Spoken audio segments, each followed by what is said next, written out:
బదులు ఇక్కడే తక్కువగా వస్తాయి కదా ఇంకా. అదే అనేది ఎట్లాగా వచ్చే మనిషిని బట్టి. ఇప్పుడు వెరీ సింపుల్ అండి, మీ జీవితం ముడిపడి ఉన్నది కాపురము, పెళ్లి వ్యవస్థ, అంతే కదా ప్రతి ఒక్క వ్యక్తి జీవితంలో.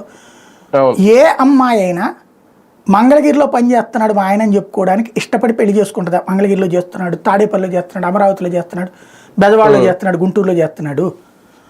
ఈ మనం సొసైటీలో ఉన్నాం, మన చుట్టూ ఉన్న సొసైటీలో ఉన్నోళ్ళు మావాడు హైదరాబాద్లో అండి, మా అల్లుడు బెంగళూరు, మా అల్లుడు చాలా గొప్పగా చెప్తున్నప్పుడు ఈ అమ్మాయికి అదొక ఈగో ఫీలింగ్.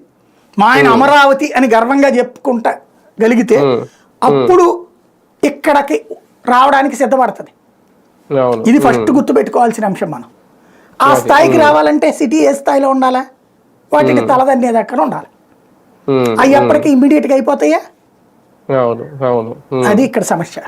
ఒక రకంగా ఒక భారీ ఫెయిల్యూర్ టూర్ ఇది బాబు గారి హయాంలో అనుకోవచ్చా? లెసన్ అనుకుంటే పోతుంది, రెండవది ఎగ్జిబిషన్ అనుకుంటే పోతుంది. మనం ఎగ్జిబిషన్కి వెళ్ళాం, స్టాల్ పెట్టాం, చెప్పొచ్చాం మా రాష్ట్రంలో ఇవన్నీ ఉన్నాయిరా బాబు రండి అనేసి. వస్తే అదృష్టం, తప్పదు. అవి ఎప్పుడైనా ఏ రియల్ ఎస్టేట్ అయినా ఎగ్జిబిషన్లో ఫ్లాట్ పెట్టాడంటే అక్కడ అన్ని అమ్ముడుపోతాయని కాదు. ఆ అక్కడికి దాంట్లో మనకు ఒక స్టాల్ పెడతాడు, పెట్టి అక్కడికి వచ్చిన వాళ్ళందరికీ పాంప్లెట్లు ఇస్తే 100 పాంప్లెట్లు ఒక 4 కొంటే బెటరే కదా. అట్లాగా మనం ఒక స్టాల్ పెట్టాం, అక్కడ మనం ప్రచారం చేసుకున్నాం. ఇదే